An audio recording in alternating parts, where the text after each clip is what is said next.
एक आदमी जिसका नाम रहीम था, जो बहुत नेक और शरीफ इंसान था, जिसने कभी अपनी जिंदगी में किसी गैर औरत को बुरी निगाह से नहीं देखा।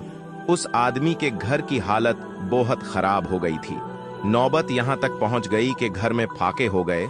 उस आदमी की एक जवान बेटी थी। जब फाके हद से बढ़ गए तो वो लड़की अपने छोटे बहन भाई की हालत देखकर बहुत परेशान होने लगी। उसके दिमाग में तरह तरह के सवाल उठने लगे। उसने सोचा कि क्यों ना मैं घर से निकलकर किसी काम की तलाश करूं, जिससे मैं अपने घर वालों का पेट भर सकूं। उस लड़की ने यह सोचकर घर से बाहर अपने कदम निकाल लिए और काम की तलाश में बाजार में निकल पड़ी। कभी किसी के घर में काम मांगने गई तो कभी किसी की दुकान में, मगर किसी ने उसे काम नहीं दिया। वो थक हार कर अपने घर वापस लौट आई। कई दिन तक रोज वो ऐसे ही काम की तलाश में घर से बाहर जाती और शाम को थक हार के घर लौट आती।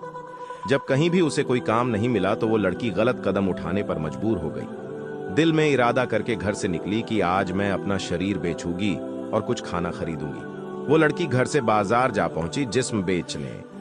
लड़की वहां गई और लोगों को अपनी तरफ आकर्षित करना शुरू कर दिया। वो लोगों को अपनी तरफ आकर्षित करने की कोशिश करती रही, लेकिन किसी ने भी उस पर ध्यान नहीं दिया। ध्यान तो दूर, किसी ने उसकी ओर निगाह तक उठाकर नहीं देखा। लोग आते और उसकी ओर नजर उठाए बिना निकल जाते।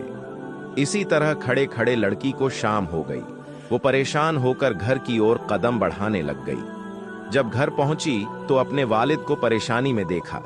दरवाजे पर बाप ने बेटी को देखा और पूछा, बेटी कहाँ गई थी? अपने वालिद की बात सुनकर उनके पैरों में गिरकर रोने लगी और माफी मांगने लगी, और फिर रो रो कर सारा माजरा बयान किया कि अब्बा हुजूर, मुझसे अपने भूख से बिलखते हुए भाई बहन की हालत देखी नहीं गई और मैं मजबूर होकर जिस्म बेचने गई थी, लेकिन एक भी आदमी ने भी मेरी तरफ नजर तक उठाकर नहीं देखा।